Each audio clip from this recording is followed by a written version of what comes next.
456. Good evening. Welcome. Thank you for coming. Before we begin, a couple of housekeeping issues.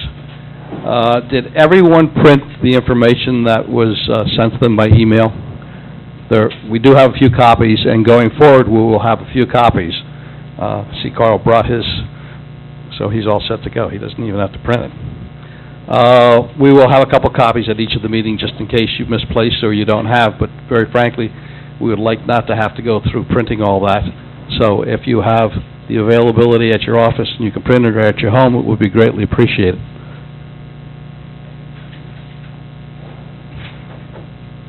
Do we have the handout with the codes on? Yes. Thank you.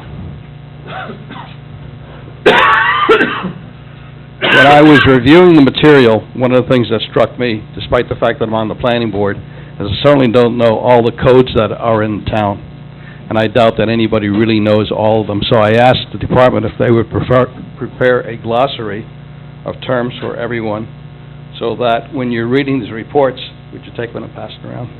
When you're reading these reports, you would have a frame of reference for the information that's in the reports.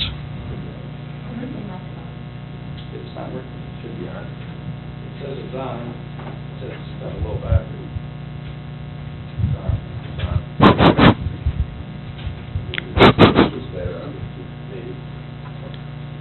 So this hopefully will help you a little bit to be able to understand some of the reports as they come through, because as we get deeper into this, I'm sure that Code Studios will be providing more and more, that's better, thanks Dan, more and more information that will be somewhat abbreviated, and would be good to have this on hand. The draft reports that we're looking at tonight were reviewed by the technical committee.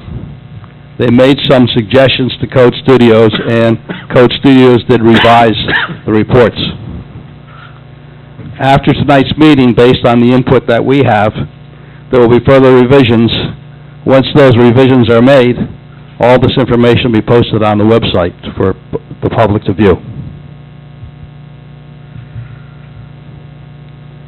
The committee would like to encourage the public to review the documents on the website and comment in writing, if you would, to the planning department so that we can address any issues that you feel are relevant to this topic. It would be good to have it in writing so that we make sure that we understand exactly what your questions are, and we can do a thorough examination of them and report back to you.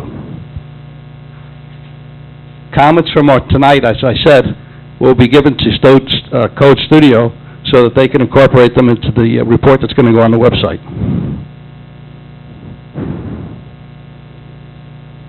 And I guess really that's it.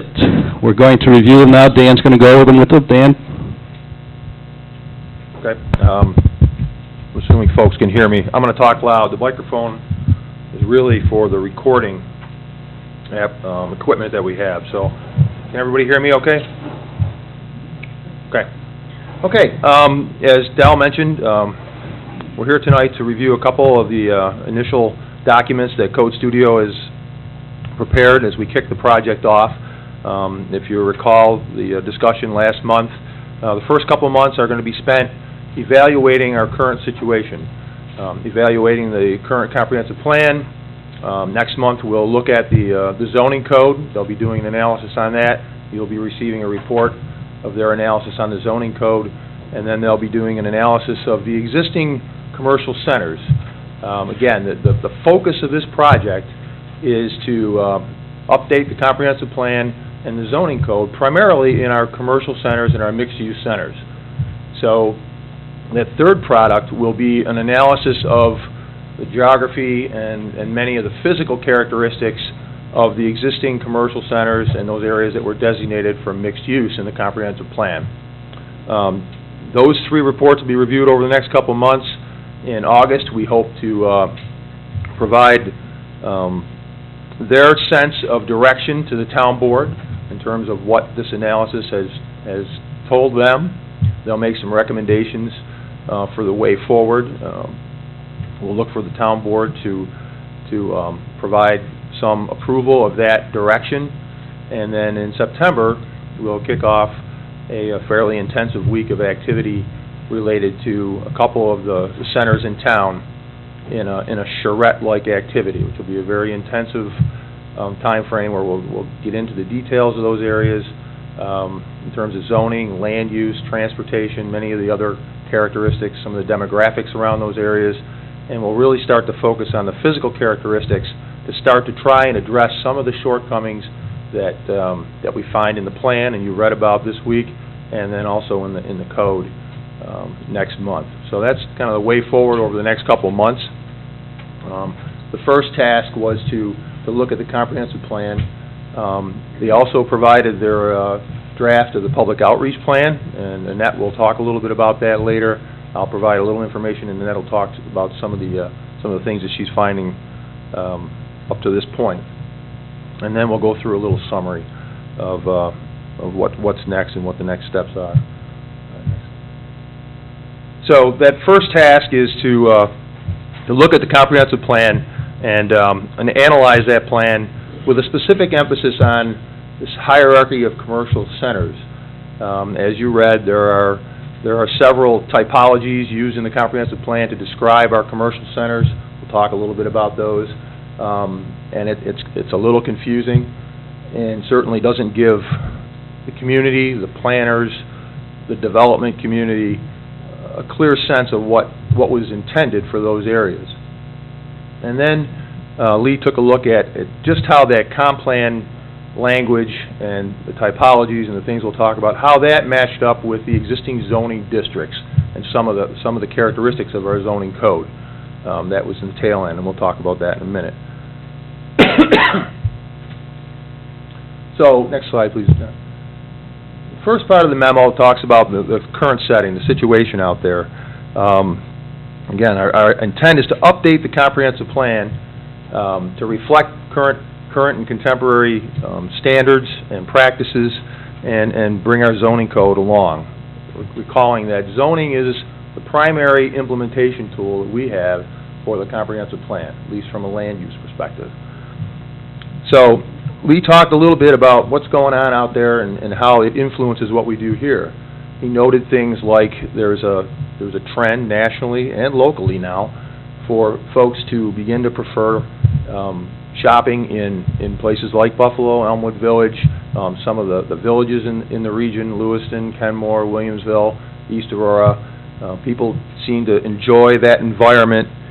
That's a trend that has been going on nationally for a while. It's certainly striking home locally. If you read the paper, you can see the amount of redevelopment in the city and many of the older buildings for living accommodations to be close to that urban environment, to be close to walkable places, to take advantage of the mixed-use environment and some of the efficiencies that brings in not having to get in your automobile and drive to those places. He noted that there's a large number and a variety of centers in our town now, but that national trends seem to be indicating that the effects of the internet and some consolidation of retail uses throughout the region and nationally may begin to erode some of the demand for space in centers, and we'll talk a little bit more about that. There's also this desire for third space, that place where you can go and work, relax, or play, if you will, aside from the house and the workplace. And one thing that we're going to have to keep in mind as we go forward is that there is an initiative locally to begin to look at how we can utilize transit in parts of Amherst to improve transportation and access, primarily in the southwest corner between the South Campus and the university itself up in the north. And lastly, he talked a little bit about the trends both in retailing, but some of the demographic and health trends that we're probably familiar with. Folks are looking for a healthier lifestyle. They want to walk places. They don't want to drive their car everywhere. So the younger folks certainly have that objective in mind. That's one of the things that they took away from the stakeholder interview they had with some of the younger folks that they talked to. And some of us older folks have the same desire, to improve our health and enjoy a lifestyle that's more in keeping with healthy practices. Next slide. Some of the key insights that Lee provided in terms of our comprehensive plan relate to the ability of the plan to communicate the town's desire and vision for these centers, and primarily the mixed-use concept that was fairly heavily used in the last comprehensive plan. I'm going to talk about some of this stuff in detail in a moment, but you probably noticed his comment related to Figure 6, which is the land use plan. And actually, Annette, why don't you go to the next slide? This will be a little easier to explain, I think. So this is just a section of Figure 6 from the comprehensive plan and generalized land use plan. And I'll point out one of the examples, or a couple of examples that he notes in his analysis. But one thing I'd like to point out here, this is a southwest section. These pink areas are designated for mixed use in the comprehensive plan. These stars, or the black asterisk that he describes in his analysis, refer to what we call mixed use activity centers. And many of those, in fact, I think all of them, were described in a little more detail in the comprehensive plan. But as he pointed out, perhaps not to the level of detail necessary to provide the guidance that everyone might be looking for. These red areas are general commercial areas, retail commercial. The yellow areas, here we go. The yellow areas are residential. Blue are public and semi-public community type facilities, and the green areas are recreation and open space areas. So just as an example, in this portion of the town, we have several places that are mixed-use activity centers, and that you'll notice that they're generally located in some of the more traditional commercial areas of the town. The University Plaza area here, Eggertsville, Snyder, Kensington, Worley, and Harlem, certainly the Village, and then the areas just to the outside of the Village where the town has jurisdiction, the Village does not. Or the Village does, the town does not, really. So we call out those areas in the plan. We talk about what we might want to see in these areas. This, for example, is a discussion. I checked this battery, too. I knew this was going to happen. Start at the far right. This is a description of the types of commercial centers in the comprehensive plan. They range from traditional, neighborhood, community, and regional. They imply a certain scale. They also imply a certain footprint. When I say scale, I mean height and draw in terms of their retail capacity or capability. And they also have a general square footage for a footprint. Sometimes it refers to the anchor for that center, but for the most part, it relates to the size of the center itself. And that ranges from 10,000 square feet of traditional size up to 75,000 or more for a regional center. Now, if you're looking at this typology, you could probably say Niagara Falls Boulevard area, Transit Road, those are our regional centers. Our community centers, which generally range in the area, can be up to 150,000 square feet, generally less than 75,000. Those might be areas like the Walker Center down the street, the Clearfield Plaza. Those are our community centers. Neighborhood centers are the smallest scale center that don't have this traditional theme about them. And these would be your smallish areas, your small convenience stores, maybe something like the area up at North French and Dodge and up in that area, a small store, maybe the North French and Campbell Boulevard, where you might have a pizza on one side and a small retail establishment on the other side. And the traditional centers are those areas that we think of as, the old centers, community places, so to speak, in town, like Eggersville and Snyder. They have a traditional form and character about them, and they typically have buildings of 10,000 square feet or less. So those are the types of centers. Comprehensive plan describes those, and it talks a little bit about where they might be located, but that's the extent to which it addresses the size and scale of center in the plan. Another typology in the plan is this types of mixed-use centers.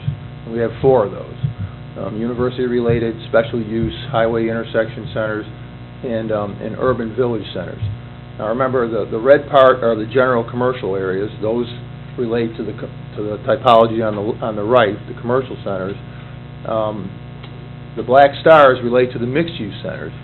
And so if I had the entire map up there, you'd see where, you wouldn't see where, you'd see a series of dots around that would denote the location of those centers, but you wouldn't necessarily know which center is which type. And that's one of the fundamental problems that Lee pointed out. So the map treats the centers the same. They got a black asterisk on the map on a pink underlying color. But in fact, if you read into the plan, you'll see that places like Eggersville and Snyder might be urban and village centers. A place like Clearfield Plaza might be more of a highway intersection center. Special use centers relate to special uses like the hospital and the medical area around Maple and Youngs Road. And then the university-related center obviously is unique in the sense that it relates specifically to the university and some areas around that.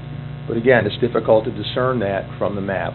You can get it in a read, but the next problem he talks about is that the future character of those centers is not described very well. I brought up the one photograph that I could find from the plan that relates to an urban village center. This happens to be Harlem and Maine, Snyder Square, where this was put in as an example of what that might look like. But clearly there's very little description of what that is in the plan, certainly no discussion of architectural standards or anything that would lead one to understand what that should be, or what the vision for that place should be, or is, in fact. So, and little or no description of urban form for new development. So, while the plan in the middle here has a description of development considerations, those are not described in any great detail, and they're not ascribed to a specific area. So we got a little challenge here in terms of what do we mean by center, commercial center, what do we mean by mixed-use center. We do have some description in here, but I think his take on it, and I think if you talk to Gary and Ellen and some of the folks that work with the current planning side of things and the development side of things, you'd find that the folks that are asked to implement this come with questions. And there is some interpretation, and there's supposed to be some interpretation and flexibility to this, especially in a comprehensive plan. But what he's suggesting is there's probably some improvements that could be made. There are improvements that could be made to make this a little clearer. And of course, there are certain areas in the town where we have probably very specific expectations as to what that development would look like, because we're interested in preserving the context of the area around it. So that's kind of a summary of the issues that he found with the comprehensive plan. A couple other things that I mentioned. Can you back up on that? Okay. Not a lot of discussion of sustainable approaches to development. And the mixed-use concept, the center concept, it can be strongly related to sustainable land use practices and things like smart growth. There's not a lot of discussion of that in the plan itself. Certainly there's no discussion of sustainable practices in terms of infrastructure. How can we deal with our stormwater? How can we deal with with parking and paving and some of those other things. Not much discussion of that at all in the plan. Our zoning districts are use-based, and that means they speak specifically to the use that's allowed, but as I mentioned, not a lot in terms of character and architectural characteristics. Now, that has served the town for many, many years, but what we see and what we hear from folks is when they come to planning board meetings, there are questions about character, there are questions about architectural design, things like that. In certain parts of the town, specifically the ones that I think we talked about earlier, that have some contextual importance, not that they all don't, but there are some that probably have a greater level, deserve a greater level of sensitivity. There's not much information there. And it primarily relates just to use, auto-oriented kinds of discussions. The good news is that he feels pretty strongly that there's a basis there, but there are improvements that need to be made. And you can go to the next slide, next one after that. He provides a comparison of our comp plan with what he considers national best practices and certain elements that we should be looking for in our plan. And he goes down the list of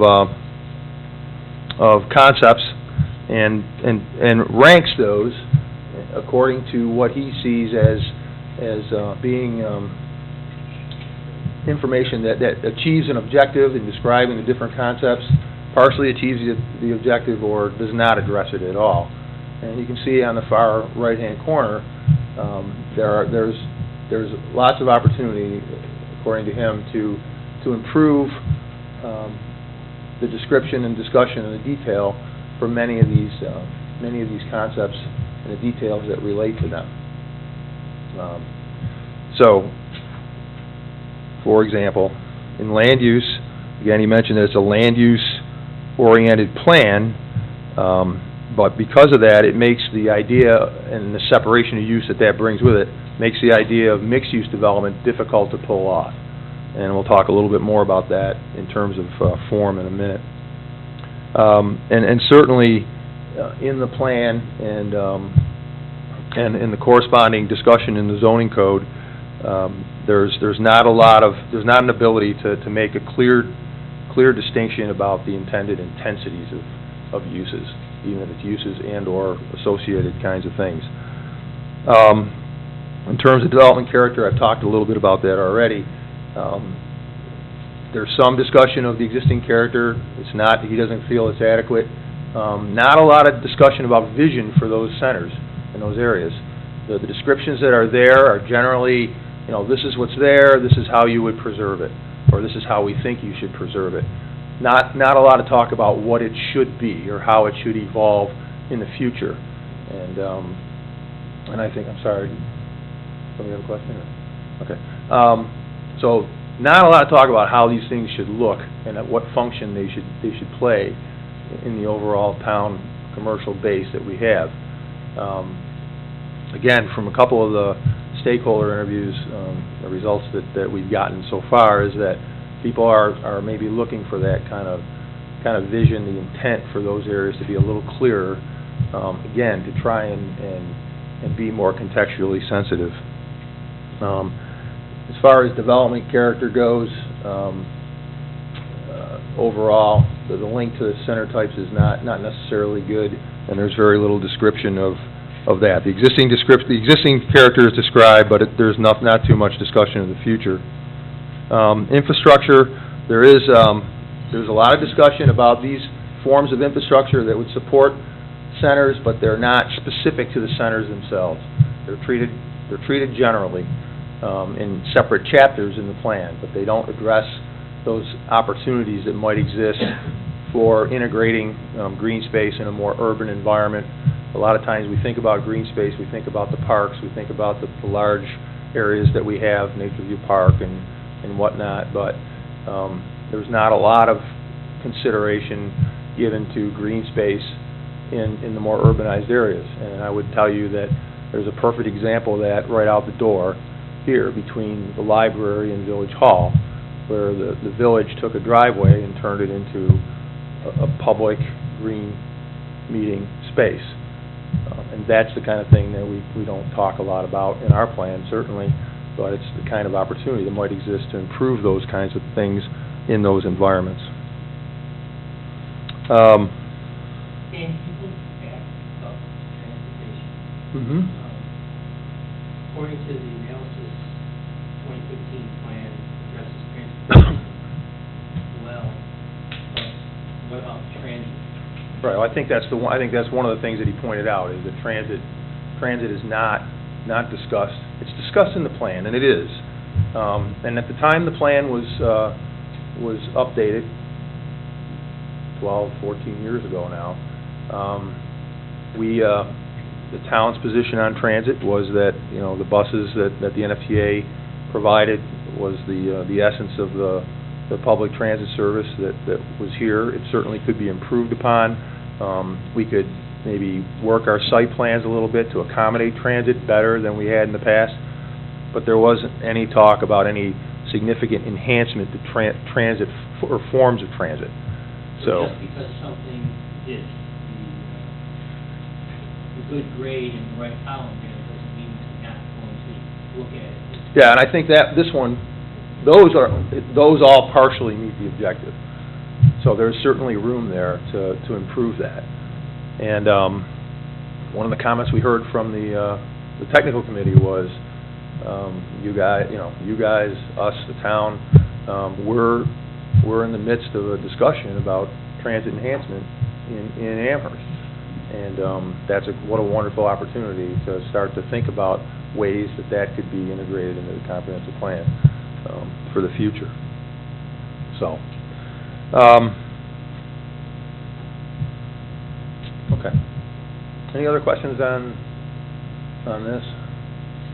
Dan, before you go forward, I guess one of the questions I have is not to you, but to the committee as a whole. This report is pretty detailed, but a lot of it in there is suppositions at this point of what we want to do going forward. It's addressing where we think shortcomings are. Is there anything else that you guys would like to see or comments that you like the committee would like to make on this? How helpful was this? Was it thorough enough? Was it too thorough? I think we need to give Coast Studios a little bit of direction from our standpoint as to how we feel about the report. Any comments, anybody? Okay, so here's where I got it.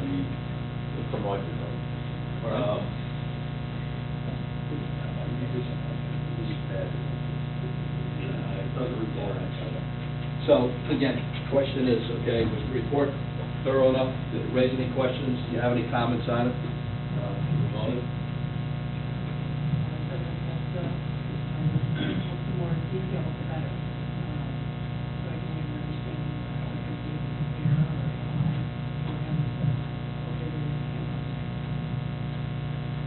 The report, you know, when I read it, it pointed out things that I guess I already knew in the back of my mind, but I never really brought forward. And I guess to the people in the room, because you all have a stake in this, okay, that's why you have to be on the committee.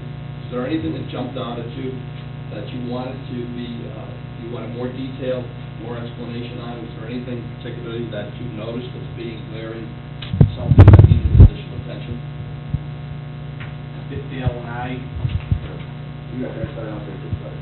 Okay.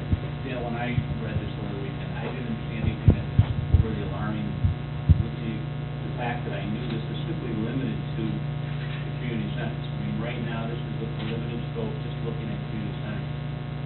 I'm more interested in the latter part of the scope when we look at the entire zoning block, where I see a lot of deficiencies in my view. From what I see so far, I'm not overly concerned about what's been presented because it's focusing on just community centers. Anybody else? There's, as we do along, further along in this, in the depth, parcel depth, there's an error in it. Is That, what page? it's on page 9.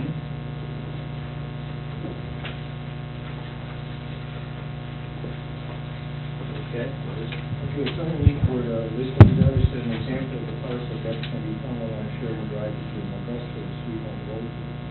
Well, when you go on the north side of that, there's a light there everything on the north side is now Fire Store and Walmart. And Hartford Road does not extend to that. Hartford Road stops at Sweet. I'm not sure, so here's the map of the area I think you're talking about, right? Just happen to have it, and we're gonna talk about it in a moment. So, You're off mic. He's off mic. That's the question. everybody's offline, all right. Wonderful. Okay, so this is Sheridan Drive, this is Sweet Home, and this is Bailey. Frank, you were talking about, I mean, this, The corner of Augusta and Sheridan. yep, right here.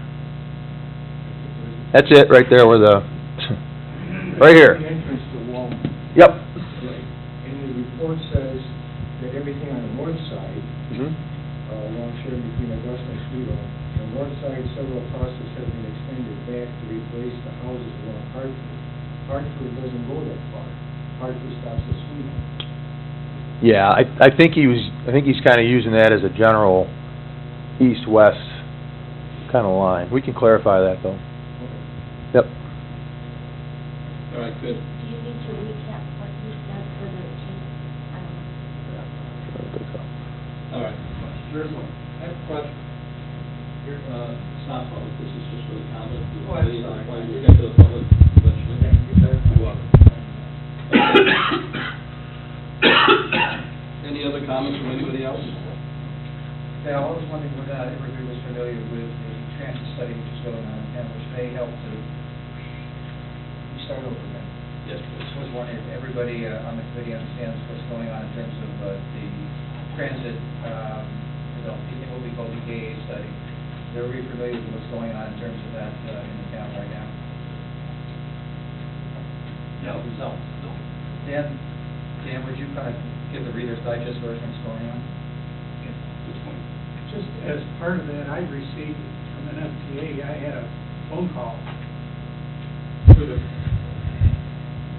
NFPA called me with a survey about extending the light rail and had going up, it was either Niagara Falls Boulevard or Millersburg. They had a whole group of questions with that. I don't know if that's part of what you're talking about or separate. Yeah, I'm not aware of that survey, so I haven't seen it. But if it came from the NFTA, that goes a little way to describing what's going on. So, just to be brief, if that's possible for me, there's an ongoing study that's being conducted by the NFTA with consulting support. It's a study that's supported by the Federal Transit Administration, and its intent is to look at ways to enhance transit service along the Buffalo UB corridor, Buffalo meaning downtown Buffalo out to the University North Campus. The study's been ongoing for about 2.5 years now. We had expected to receive some recommendations on that study, which would provide some guidance in terms of an alignment for future transit enhancement and perhaps a mode for transit. So the alignments that were under consideration, Duncan mentioned a couple a moment ago, these would extend north from the South Campus at Main Street near University Plaza. One would go along North Bailey, or Bailey Avenue rather, to Grover Cleveland Highway, which becomes Millersport Highway as it crosses Eggert Road and Six Corners. That one would go up along Millersport Highway to the university area, cross into the university campus, traverse the campus in some form or fashion, and then possibly extend up into the Audubon New Community along John James Audubon Parkway. The second alignment would have the transit, and again, I want to be clear about this. These are alignments, they're not modes. So I'm going to talk about modes in a minute. These are alignments. So this alignment would go up North Bailey, or Bailey Avenue, up to about Eggert Road, split off to the west, and go over to Niagara Falls Boulevard, and then up Niagara Falls Boulevard to an area around Maple Road, where it would then go to the east to connect up to the university and then up to the north campus of UB. The third option is to possibly bring it up Niagara Falls Boulevard from the South Campus station in some form or fashion. And right now, that's not clear how that would work, and that depends on the mode that's chosen. So if it's light rail, for example, it's going to be, and I'm not going to get into the underground surface components of the alternatives, but if it's light rail, that may very well have to be constrained to a Millersport Grover Cleveland alignment and a North Bailey alignment, unless there's significant work done at the South Campus station, which would allow it to come up Niagara Falls Boulevard and traverse Niagara Falls Boulevard through the town up to the point where it reaches over or goes over to the east in the Maple Road area. The other, again, is Bailey Avenue and cuts up to Eggert Road, where it heads off to the west to Niagara Falls Boulevard. The modes of transit that are under consideration, I'm not sure I'm going to get them all right, but there's light rail or similar to trains that are there now. They could be below the surface or at grade and or a combination of both. Probably would have to be certainly to get it out of the ground. It has to be underground for some distance. There's a mode that they talk about, which is bus rapid transit, which is a much more enhanced bus vehicle that can generally operate in its own right of way. Could be along the side of the road, could be down the middle of the road, but it could have a station area dedicated to it in either one of those locations, and that probably would include some kind of favorable traffic signal actuation, which would allow the buses to pass through intersections, not have to wait, those kinds of things.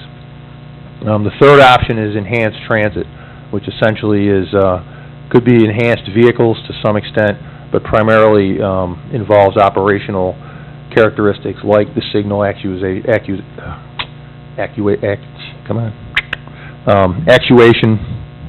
and some other changes that can be made to the traffic system that would allow greater preference for transit use along those corridors.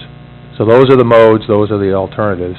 The NFTA is still studying this. They have not released the results of the alternatives analysis, and right now we think what we're told is those results would be out at the earliest this fall, but it's unclear whether that's going to be the case or not. So, any questions on that? Any thoughts on that? Yep, Carl?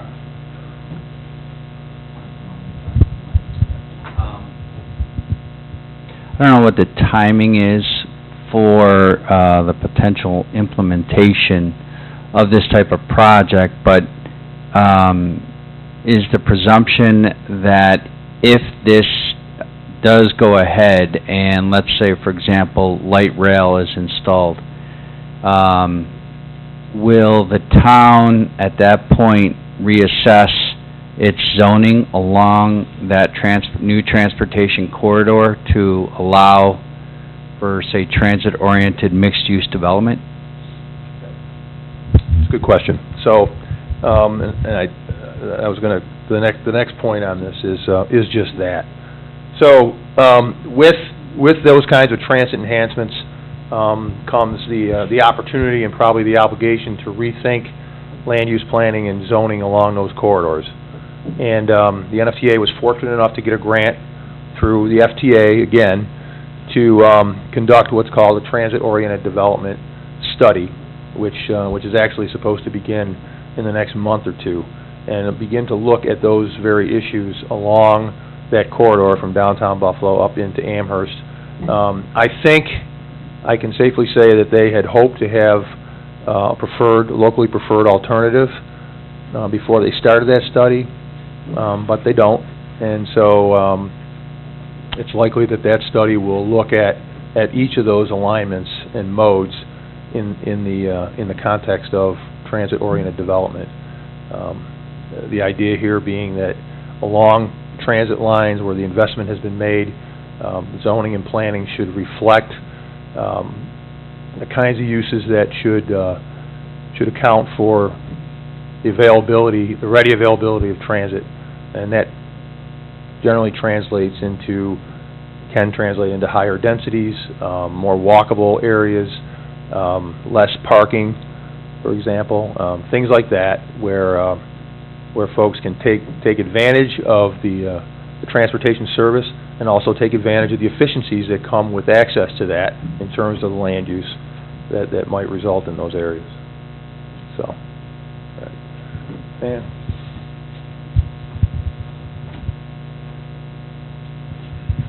Dan, just out of curiosity, the chosen routes or alternatives, how many of our activity centers are on any of the potential alternatives? In terms of a number, I don't know. Well, I don't know. Any on the alternatives? Certainly. So, I'm going to wind back to that map.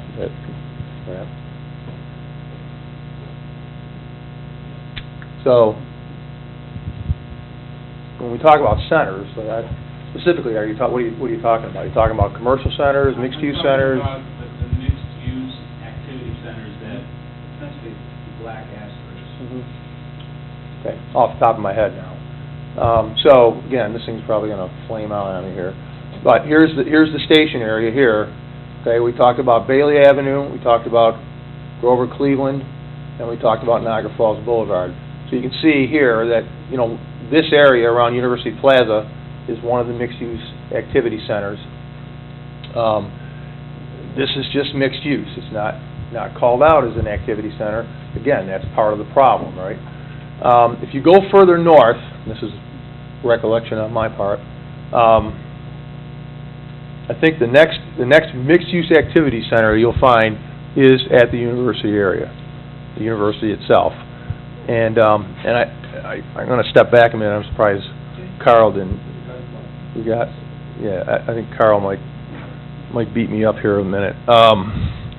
Each of these alternatives, thanks, Duncan. Each of these alternatives could presumably go up into the Cross Point Business Park. Okay, we're not sure whether, because we're getting mixed signals from the NFTA as to how far they want to carry the study. Initially, they talked a lot about going to Cross Point. Subsequently, they've kind of fallen back away from that a little bit. It's hard to know because we don't get a lot of specific information about it. But so thanks to Duncan here. There's a mixed-use activity center. I don't know if you can see it or not. I'll hold it up here. This is the northern part here. This is the university. This blue area here. There's a mixed-use activity center that was conceived here on the vacant property on the east side of Millersport Highway. This is the Audubon New Community with the center. This is the Muir Woods area up in here, and this is Dodge and Campbell in here. So it would hit these. There are, just drop down a little bit here. Again, the only mixed-use activity centers here are University Plaza, and that's pretty much it in this part of the town. Yep. Thanks. And what is the definition between a mixed-use activity center and mixed-use?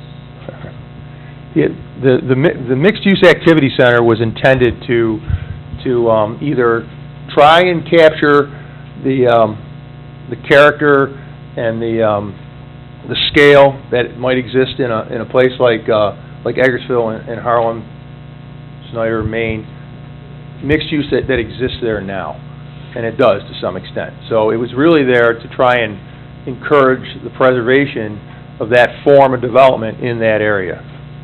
Okay, now if you go out to the university area where there's raw land and that could be developed from scratch, the idea there is to promote the tenets of mixed use, however inadequately it might be described in the plan, but to encourage mixed use form of development, which would generally mean something like you see at Sweet Home Road, near Wrench Road, where that new development, University Place there, is there, where you have a hotel adjacent to higher density student housing, you have retail uses on the ground floor, and you have some availability of residential and offices on the upper floors there. So that's an example of a mixed-use, greenfield kind of mixed-use development.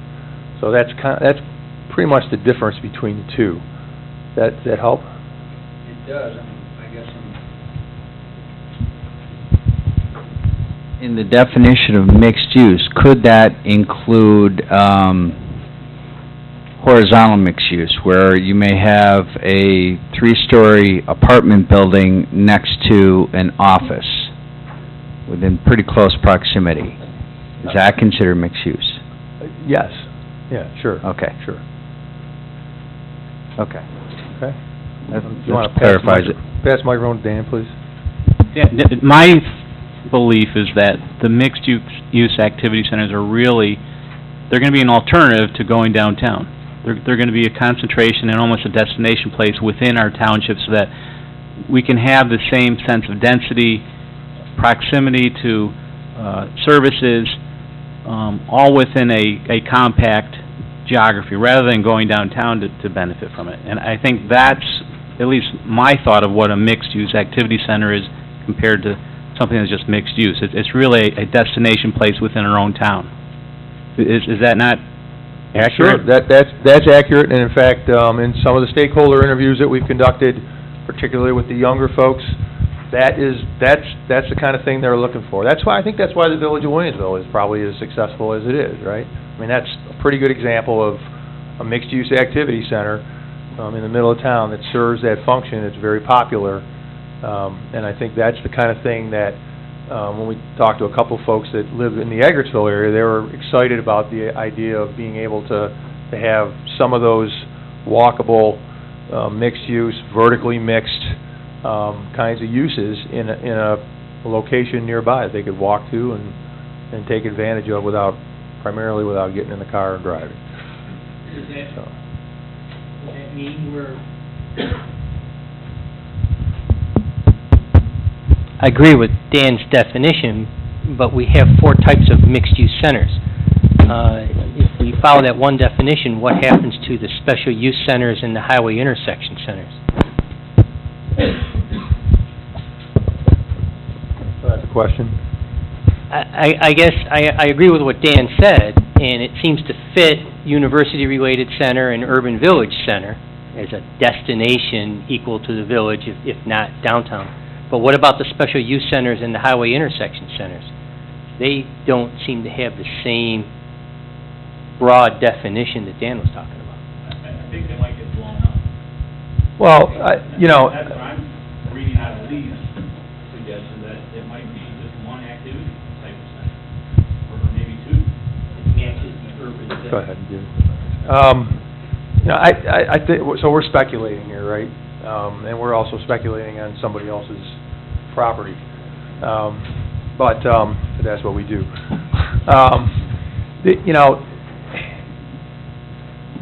There's a lot of talk about the mixed-use concept here. I don't want to lose sight of the fact that this study is intended to look at the commercial centers, not just the mixed-use centers, but the commercial centers, because they have opportunities to transform and/or be accentuated through planning and zoning as well, and that's certainly something that we intend to do in this study. So it's not, and I don't think they're going to get lost. I think it's just that,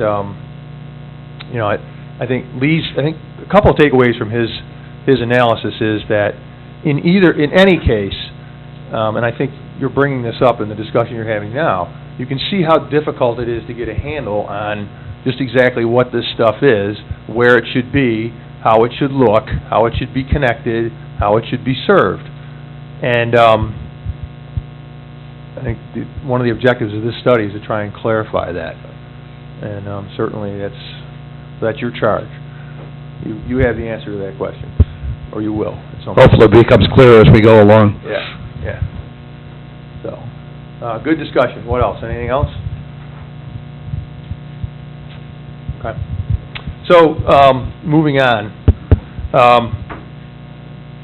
One of the other, one thing that Lee did after that discussion of the mixed-use centers and some of the challenges with the comprehensive plan was to look to describe what he would call a framework for place types. And these are factors that he would suggest that we consider when we think about these centers in the future. Maybe something to be a little more definitive about what we mean by mixed-use center or commercial center. So he identifies things like economic draw, urban form and walkability, building height, parcel depth, and use. Maybe those are things that we should try and describe for all of those centers to try and be more specific about what we mean, or provide clearer guidance for the development community and for our own residents who look to the plan as kind of a compact or a contract of what they feel the future ought to bring for those areas. Next slide.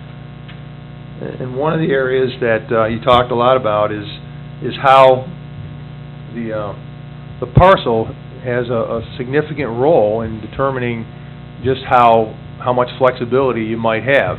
I think there tends to be an affinity for mixed-use character areas, Eggertsville, Snyder, Elmwood Village, those kinds of things. Those can't happen everywhere. They won't happen everywhere for a variety of reasons. One example that he provided in his analysis was simply the size of the parcel and the depth of the parcel, and how that would constrain the ability to develop, let's say, a two-story or three-story mixed-use building. It can't be done, for example, on these parcels along Sheridan Drive across from Walmart, because their depth is too shallow to permit the kinds of parking area and buffer areas that are necessary. And he goes on to point out that this area that you see kind of enclosed in red here, from Walmart all the way over here to the other side, this area is all zoned general business. The same zoning classification, has the same yard and bulk requirements, has the same use list. However, what he's suggesting is that they're not the same, right? We can't do over here what we can do over here. But we're doing it, we're saying it's the same thing in terms of our zoning code. And so that's I think that's one of the arguments here, is to try and get a little more specific, a little better definition of what can be done with some of these parcels. Go back to those characteristics I talked about a moment ago, that framework, and look at those kind of characteristics and determine what the appropriate type of zoning might be for those areas, given, in this case, their physical limitations. There are certainly other considerations, but and this is a pretty good example of what are we going to do with this? This is a shallow parcel that abuts a single-family residential area. Yet the zoning is the same as it is over here, where we have Walmart. And I think Gary can probably talk better about this than I can. But when a development proposal comes in, there generally is one district that's used to develop commercial property in the town, and it's general business. And it doesn't matter where it is. It could be on a 150-foot parcel depth, or 900 feet, which is what this one is. So that's the challenge we have. We're in our comprehensive plan. And can you back up a few more back to the map? Keep going. Sorry. Okay. That's this area up here, right? This red area right here. It's all the same thing, right? We're calling it the same thing. We're saying it's retail commercial. So, again, this idea that we need a little more specificity to the plan, and therefore the code, which is where we're headed after the planning piece, kind of comes out pretty clearly here. Let's go down. So speaking of the existing zoning, one more please. This was an analysis that he did on the existing zoning. He looked at, again, some characteristics, national kinds of characteristics, the intent of the district, the hierarchy of districts. Remember, we talked about the typology. There's a hierarchy implied there between the traditional and neighborhood scale up to the regional scale, a link to the center type. We know that that doesn't really exist in any strong way. And then we talked a moment ago about the options for mixed use and some of the constraints that are there. In our case, our code does, we've made some improvements over the years to the code to try and get the mixed use concept built into the code. We have districts like the traditional neighborhood development district, the traditional, what's the TDD? Traditional neighborhood district, the traditional, and the TDD, the big one. TNB and TND, right. Two districts that are really intended to promote mixed-use kinds of development, but again, we tend to see a deferral to the general business district as the way that most development wants to go. And again, this is just another example here on this side of the table. You know, here's the different places, and here's the type of center they are, and then you can see the variety of zoning districts that can be used to implement that in the different places. So not necessarily as clear a distinction as perhaps we can achieve and maybe ought to pursue in this project.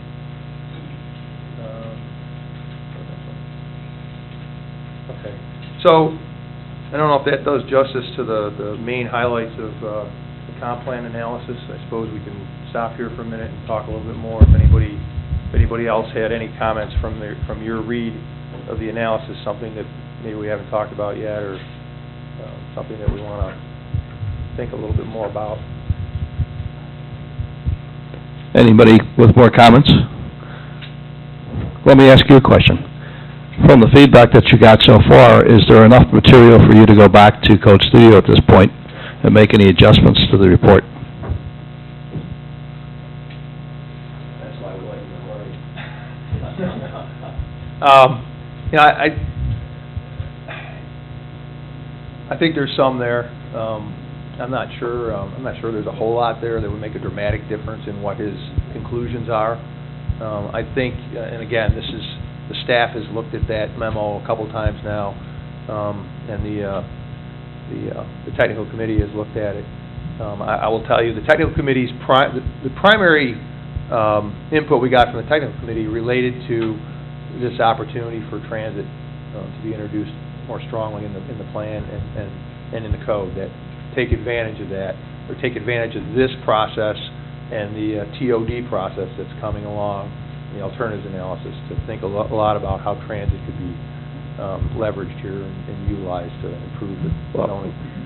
That's a concern that I have, though, and I've been listening to everybody, but my concern is that if we develop our plan too much further without the input from NFTA, we could be 3 months, 4 months down the road when they come up with the report, and maybe we're going to have to go back and revisit it again. Yeah, and that's entirely possible.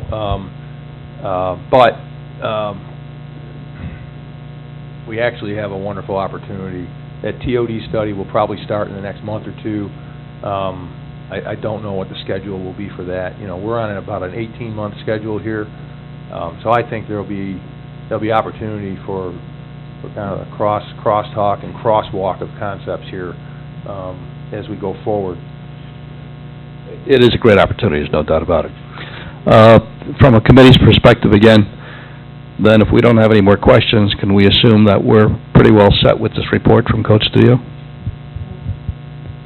I had tried to put in writing to you in regards to the stakeholder interviews that some folks felt that they weren't had the opportunity to speak during the stakeholders interview, especially with the environment and conservation, and that maybe one person dominated a particular interview. So let me address that. So I don't know how you're going to maybe have these people interviewed again. Okay, perhaps. We probably need to think about that a little bit. The focus of that interview was on sustainable forms of infrastructure. The focus of this study is on commercial centers and more urban places. And it just so happened that one of the people that was at the interview, and I wasn't there, we were not there for those, is working very closely with the village on implementing their sustainable infrastructure program here in the village.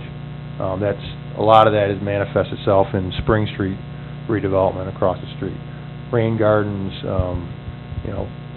storm drainage treatment in an urban area, in and around a commercial center. So, we don't direct the consultant in those interviews. We provide kind of a focus group for folks that relate to that certain topic.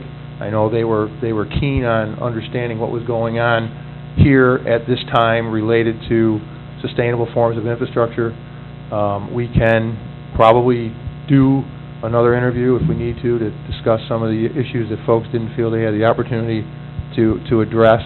I guess I'd like to know more specifically what kinds of things they felt they wanted to address the consultant with, so we can kind of form that accordingly. But for purposes of discussion this evening, that is not entered into the report from Coach Studio. No, So, I think we need to understand what a stakeholder interview is intended for. And in large part, that's intended to get the consultant spun up on the local situation. What's going on here, what kinds of issues are there, who are the players, what opportunities might exist here, because they're coming in here from out of town, and they need to have an understanding of what's happening here. That's the real intent of the stakeholder interview. We can talk more about how we afford that opportunity if we do. I would certainly say that if there are other environmental concerns, they can be and will be addressed along the way. There'll certainly be ample opportunity for folks to articulate those kind of concerns. But if we feel strongly that we need to have another opportunity for that, that's possible. yes.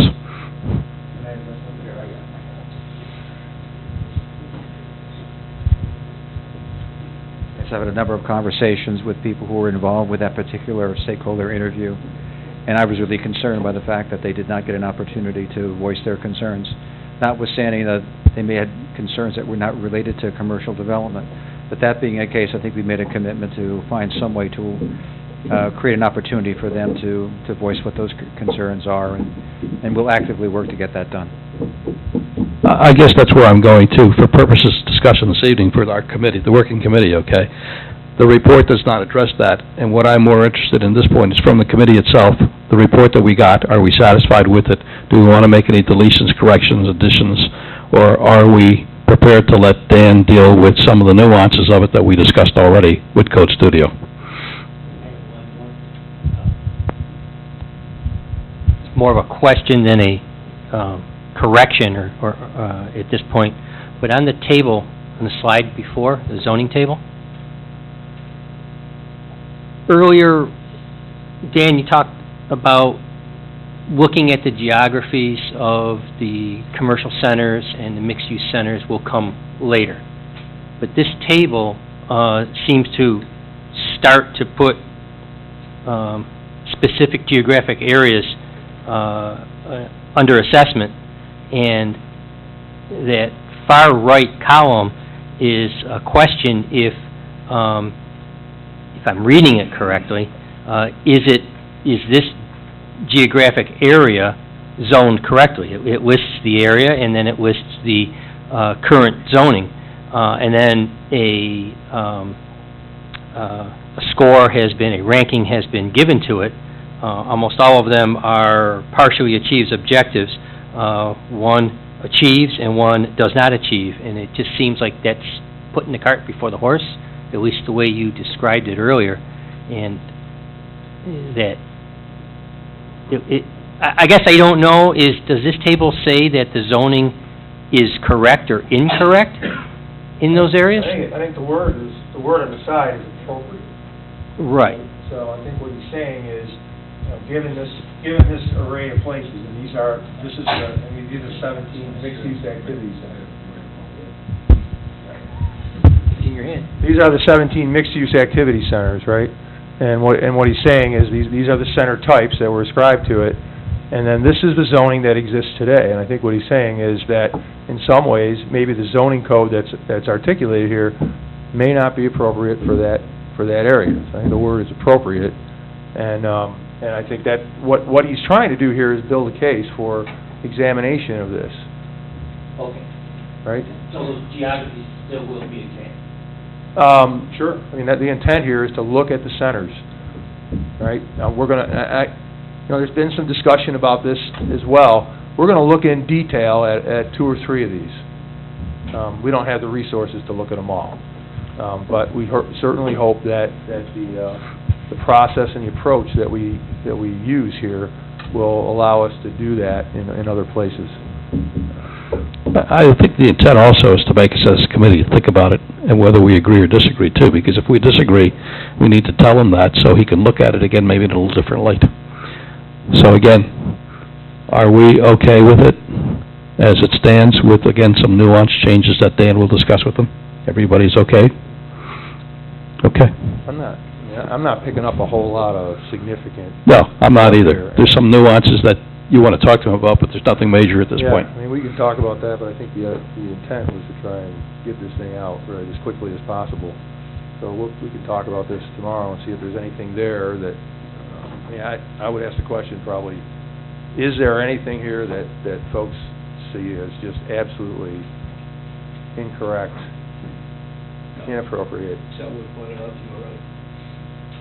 Yeah. That's it. Okay. Okay, so with that, the other component that Lee provided was the public outreach plan. And this slide, the intent or the goal there was to prepare a plan, back up just a second for me, please, that will guide the participatory activities that we're going to employ in this process.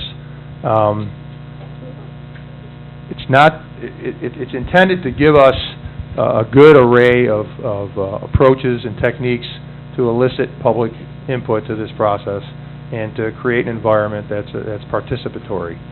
And so what the plan does is articulates different ways that we intend to do that to the extent that resources allow and the situation provides.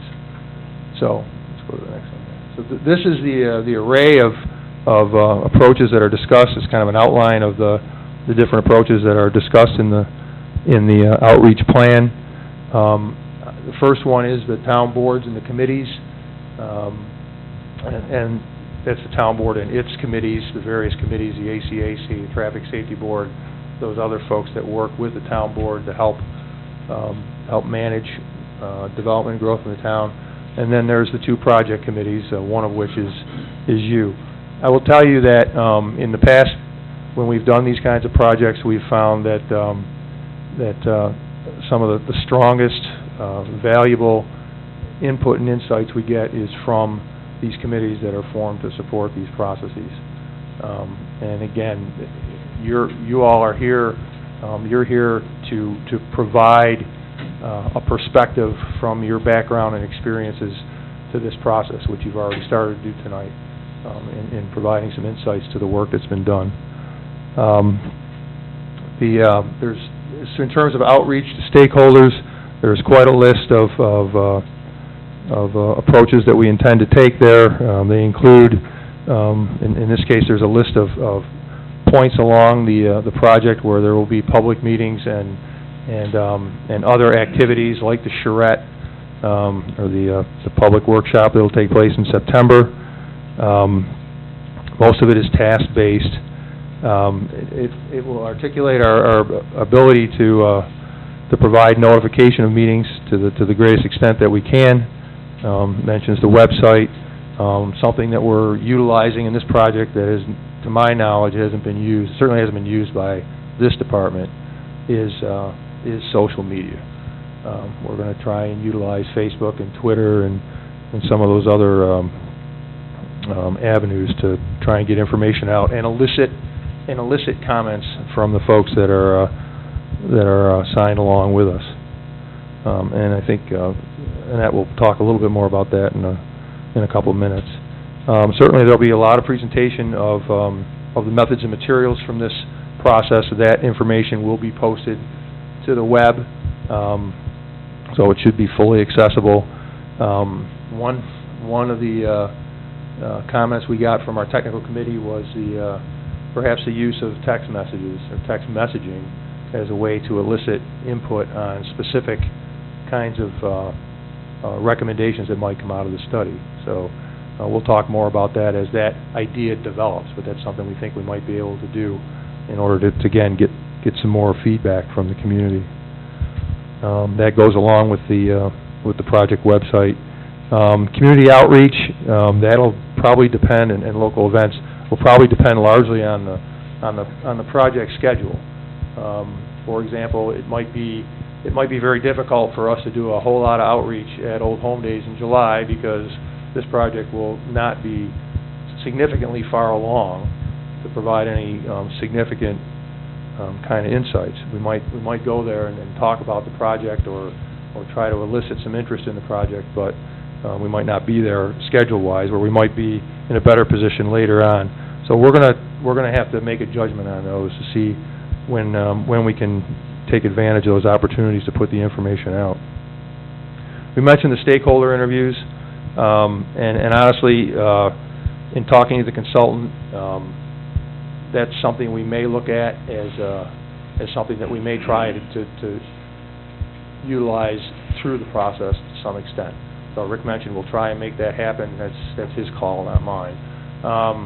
But that's something that almost borders on a focus group.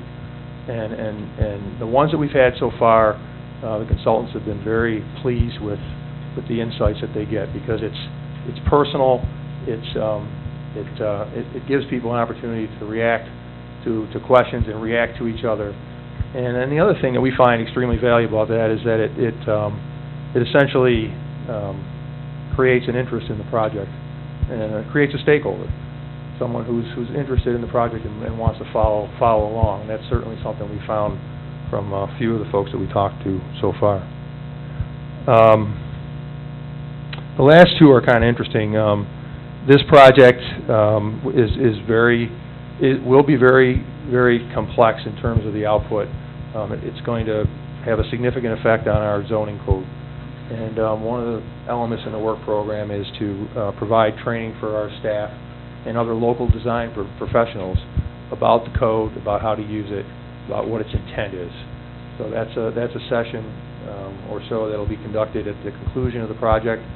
And lastly, there's an opportunity here for us to educate the local planning community about how this has worked. This is probably the largest effort locally to implement context-sensitive zoning code on a kind of comprehensive basis in a suburban community in this area. And I think that's one of the reasons why NYSERDA was so interested in participating in this project, because potentially it goes a long way in informing communities as to how this can be done, and it advances other initiatives, more sustainable types of planning initiatives in the region. So one of the last tasks we have here is a kind of a community forum to talk about this thing with local planners to help them maybe introduce these kinds of approaches and processes to their communities if they wish to pursue that. Let's stop there for a minute. Any thoughts on the participation, the outreach plan? Anybody have anything from their read that we should be aware of?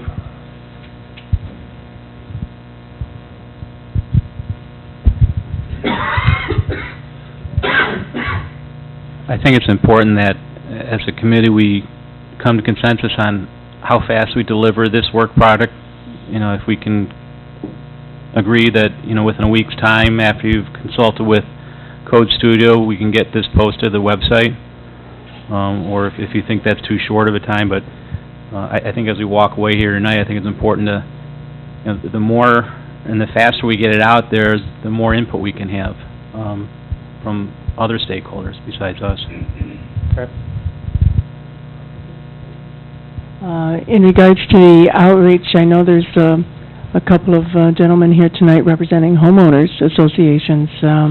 What about the other homeowners associations in the town that could be notified? Okay.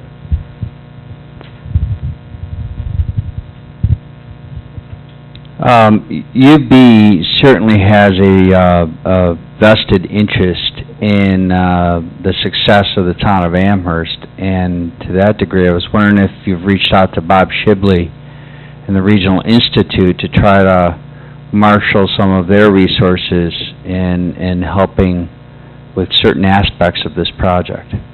Yep. So, I mentioned a moment ago that the idea of a tech survey has come up along the way, and that's a direct result of the participation of Bart Roberts from UBRI on the technical committee, and Kelly Dixon from GBNRTC on the technical committee.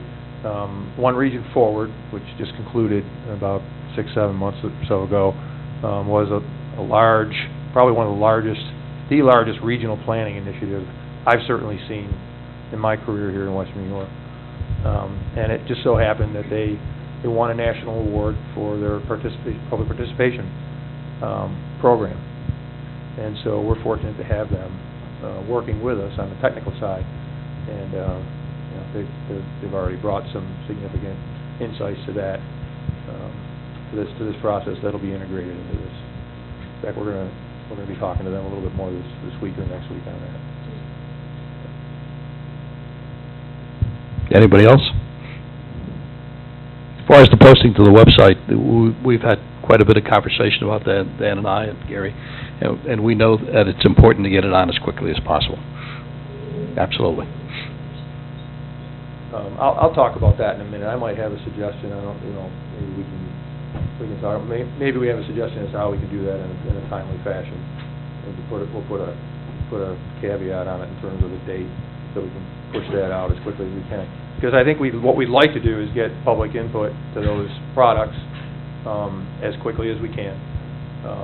And in some ways, although this doesn't dictate what we do or how quickly we do it, we do have an obligation to NYSERDA to provide products along the way according to a schedule, which has some flexibility, but it all kind of needs to move forward at a good pace. So yeah, I think we're all sensitive to the fact that the quicker we get it out to the public too, the more we get the comments back to us as quickly as possible, so that we can turn them over to Code Studio, so by the next meeting, we can have answers to the questions that were asked. Right. So, if there's no other questions on that, I'm going to ask Annette to talk just a little bit about what she's finding thus far in her monitoring of the website and some of the social media. We've just, real briefly, created a platform for people to interact. We've got a Facebook, we've got Twitter, and to date, there's not been a lot of interaction because there's not been a lot of work product. Right now, we've got a little over 100 people signed up, and most of those are my friends. So, what I would ask you to do as our most prominent stakeholders in this room is get all of your friends to sign up, because as the old shampoo commercial goes, you tell a friend, and they'll tell a friend, and they'll tell a friend, and pretty soon it multiplies. That's how it works. And I'm in the business of creating stakeholders. That's what we want to do. And once we have that platform of friends, we can get more messages out, we get more interaction, and that's why we did this. So like I said, I don't have a whole lot to report as far as who's saying things, because there's not a lot to interact with.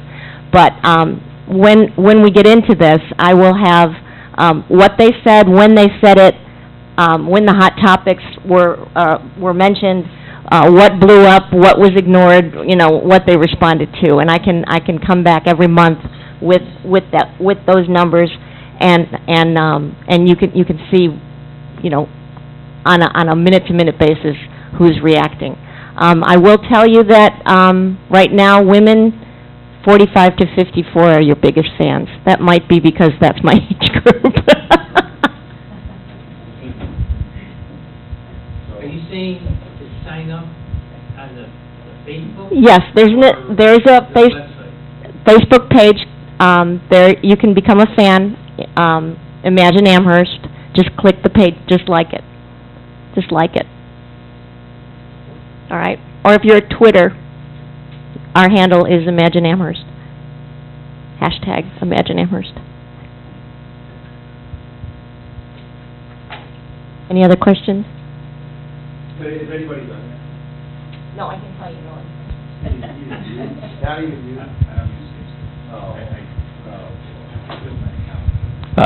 You know, in defense of the committee at this point, I think we're waiting for some material to be on there before we really got really active, because we've seen the print material in front of us, but now that there's going to be an opportunity for people to start looking at this via the website and so forth, and as they commented, I think all of us will be interested in looking at it. Yeah, again, in one of the stakeholder interviews with the younger folks, I mean, they clearly, in fact, one young lady just told the consultant, I'm your girl, so let me know what you need me to do. I'll push this on Facebook. I'll push it on Twitter. Well, we got our own gal to do that, but there's a lot of enthusiasm about it at that age level, and you know, those are folks that we traditionally have challenges in getting involved in these kinds of things. So that's a way to do it. If the text survey is a way to do it, then that's what we need to do. So we will do that, Frank. Is there a way that you get the Amherst be involved? Because a lot of people read that, and that would be a good source. In terms of The website, what information might be available on the website so they could look at it, and it would generate some interest. sure, I don't know if you want to address that. Well, each time the press releases have gone out, there have been two articles done in the Bee, the website has been mentioned, Okay. both times. I just haven't seen it. I read it, but I haven't seen it. Okay. Okay.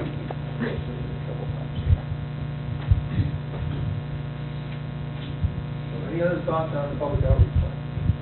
I'm not hearing, I heard a couple suggestions, certainly other things we can incorporate, but that might have something that maybe we can turn around real quick here and get out there so folks understand how we intend to communicate with them and what avenues they have to communicate with us. There is an email capability on the website.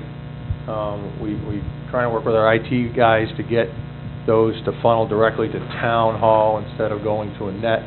We haven't cracked that code just yet, but we have the emails that we've received. I think we had about 10, 9 or 10. Okay, so we have those, and you know, we'll just kind of progress forward and try to do as much as we can with this, with the technology that's out there.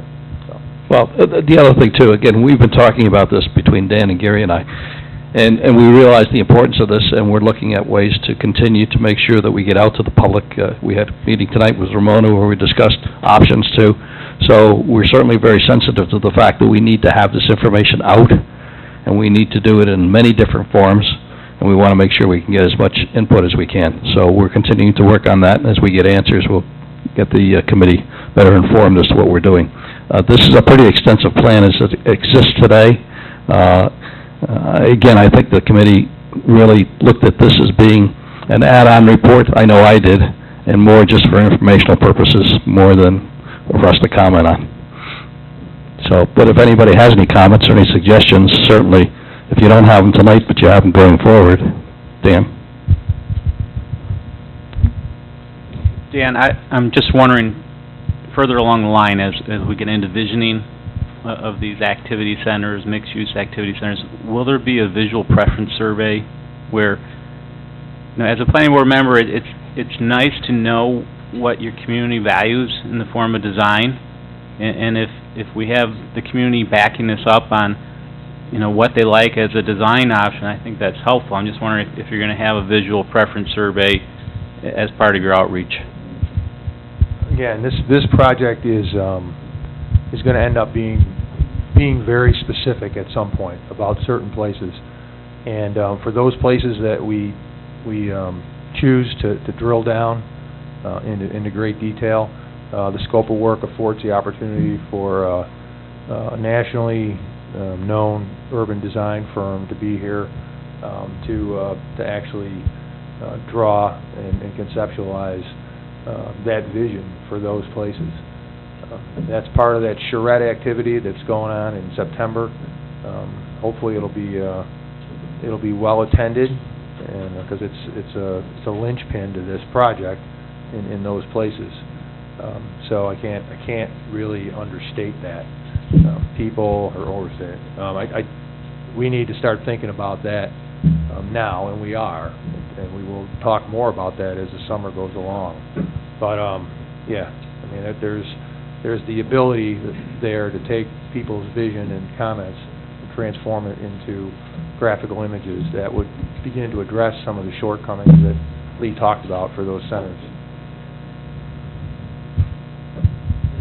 Is there the ability on the website, if someone's traveling in another city and sees a great picture of a mixed-use project, they take it, is there an opportunity to upload that to the website, so it's, send us your best images of mixed-use areas that, you'd love to see in the town of Amherst, something like that. Right. We did that in the comprehensive plan process several years ago. We basically had the good, the bad, and the not so good, because we didn't want to say anything was ugly.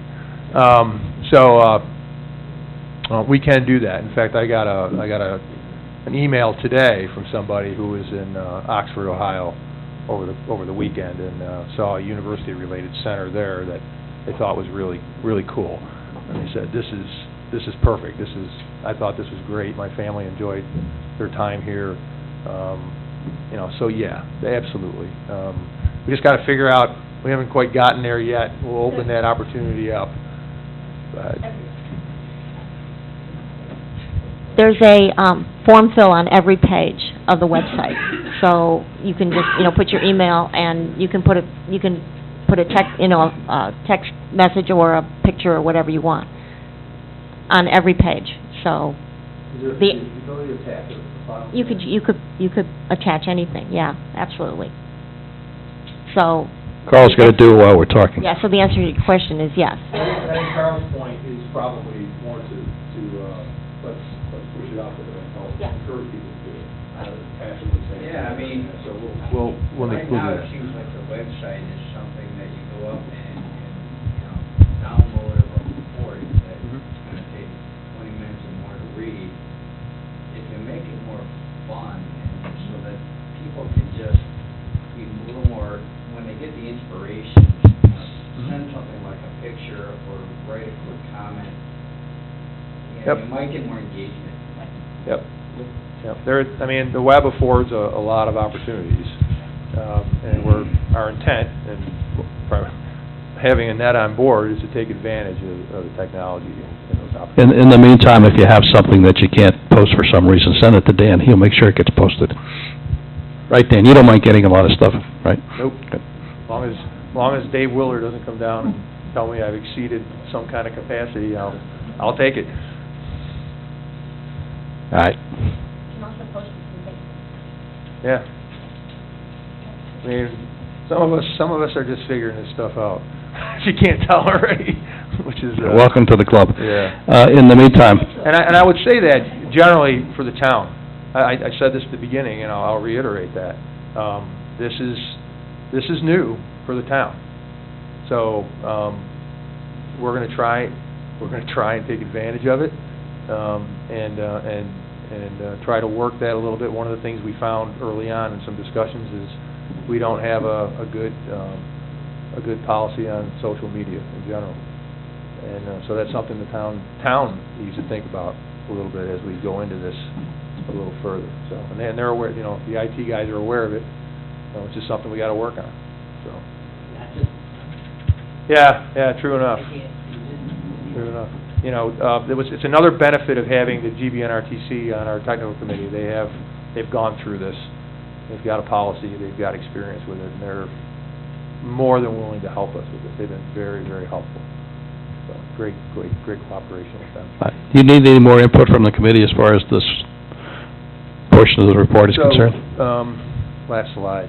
And this is something I guess we're going to have to negotiate a little bit. So, again, we're going to, in a moment, we'll have a time for the folks that are here from the community to talk about what they heard and what they think on those two pieces. Again, here's the website for the town. There's a logo on the town website that connects you right to the Imagine Amherst site. The address is there.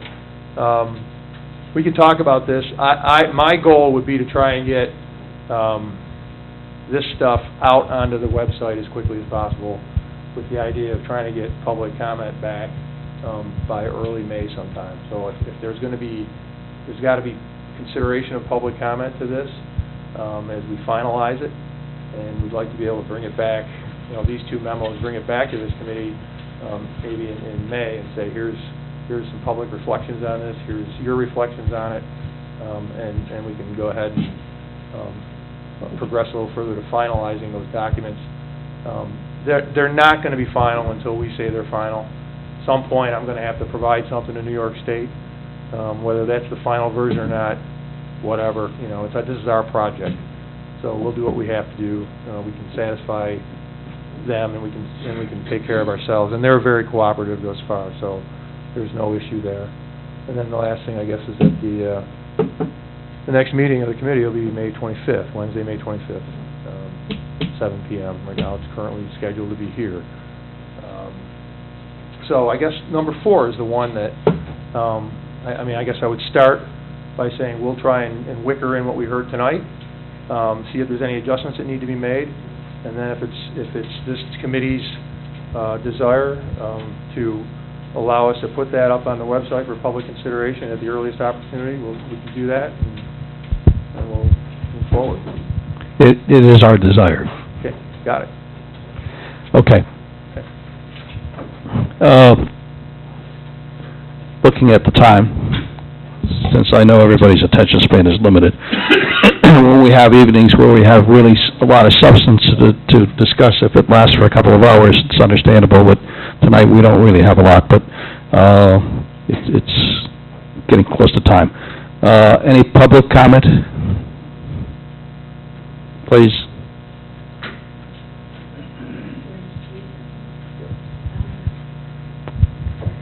Basically, what I'm hearing is that we're moving away from regional commercial centers and trying to incorporate that more into mixed-use centers in neighborhoods with context-sensitive scaling, etc.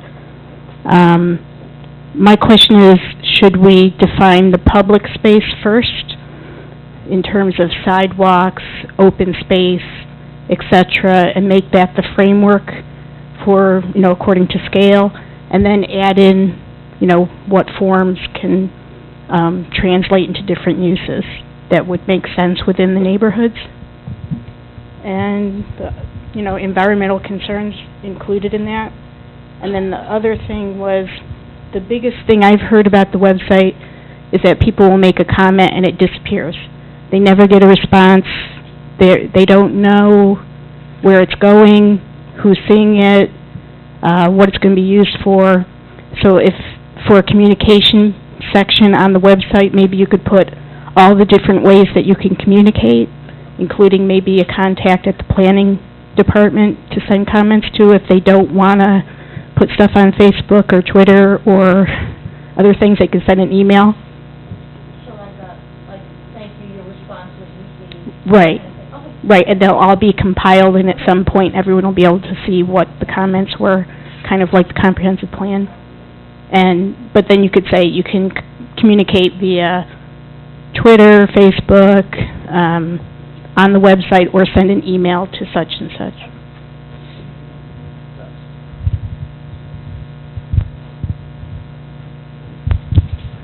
First thing I'd like to mention, I think it's a big mistake to hold all your meetings in this room.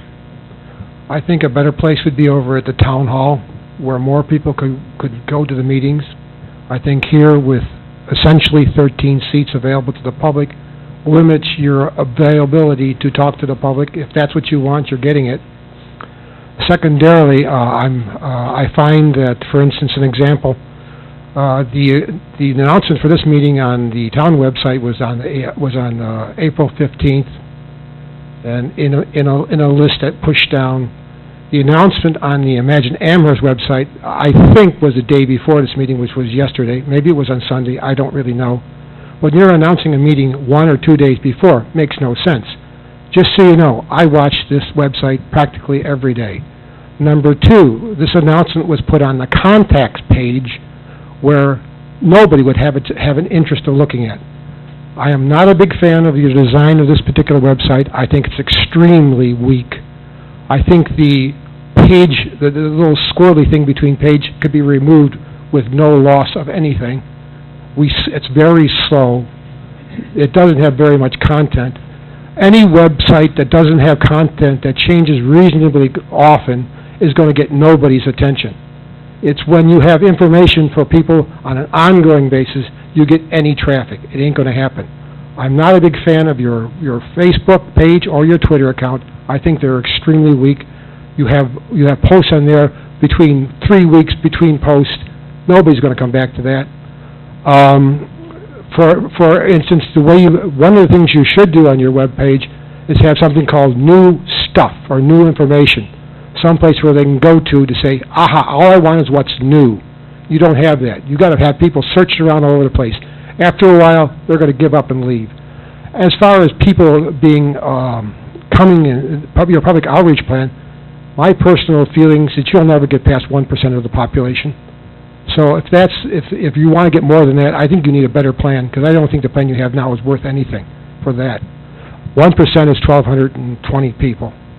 All right? That's 1% of the entire population of the town of Amherst.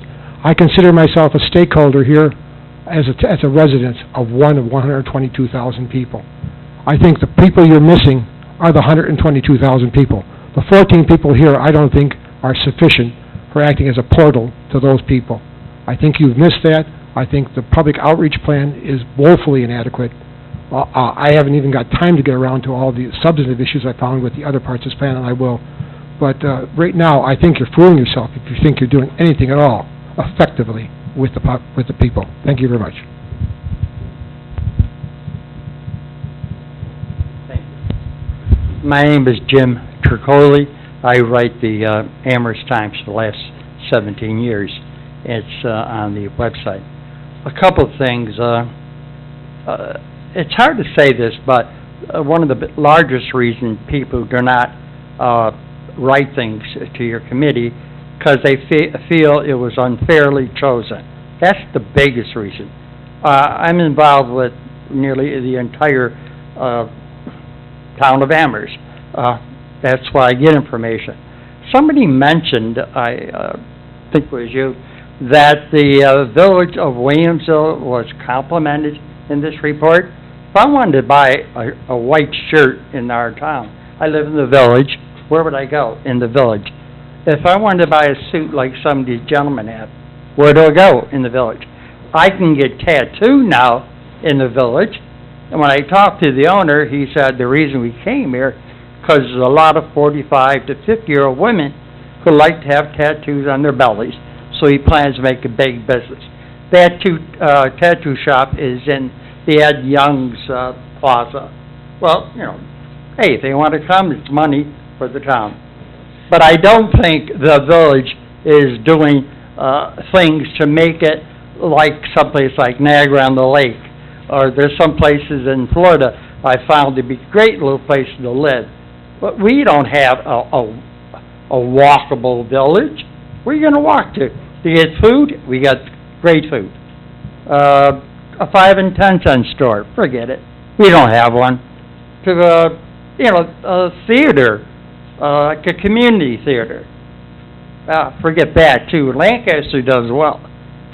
You really look at the village. There's so many things that can be done. So Brian Cope over here, who's not here, is the mayor, and Brian and I are very opposed. He's on one side, and I'm on the other. We get together very often, and Brian has particular plans. He wants to make it a concrete New York City, the village. I don't want that. I want the village to be, yes, sir. Can you please germane to the meetings about That's what it was about, development. And we're talking, okay, I'll take number one. Okay, the code revision. If the public was given those forms, papers that the committee got, that would help them a little understand what you're doing. So it'll be on the website. One. As soon as we can get it, Next month? no, before that. You think so? It'll be next month, it'll be early next month. And okay, fine. And the few people, Quickly as you can. and the few people that read it will understand it, correct? I didn't understand most of it. Mixed use, I think Mr. Montandi asked about what mixed use was, and he said, could a hotel be next to a building for business? And you said, yes. That isn't mixed use. What is that? That's having a hotel next to a building. Come on, be serious. Okay? And some of you people didn't talk at all. You didn't talk. You didn't. Why? Are they? Could you please? Here, gotcha. Okay, before you lose everything. Okay. You will. We're not talking environmental issues. No, we're talking about the transit-oriented mixed-use development for commercial center connections. Really, thank you for this opportunity for public input. Right, 3 minutes. The One Region Forward met about 2 weeks ago to discuss this process. As far as the, just so you know, on Thursday at 5:30, the United States Department of Transportation and the Hale Morris, those people from the GBNRTC, are going to be at the library to discuss the Metropolitan Planning Organization as far as this project, that we should be looking at what was planned, okay, in the village and the town in 1969 to relocate the thruway toll barrier, okay, out to Clarence, okay, to also have the, I put this on at the town board meeting as far as the Youngs Road extension, to have access and egress to the thruway, as well as the adaptive reuse for the Amherst garbage dump on Worley Drive, where the supervisor took $4 million and threw it down the toilet because of the zoning. Now, really, that's what we're here for. I mean, come on. There's an opportunity. What I'm proposing, what I've been working on for some 12 years. My father used to be the mayor here in the village when the town used to be in meet in the village room. They'd never meet at the same time.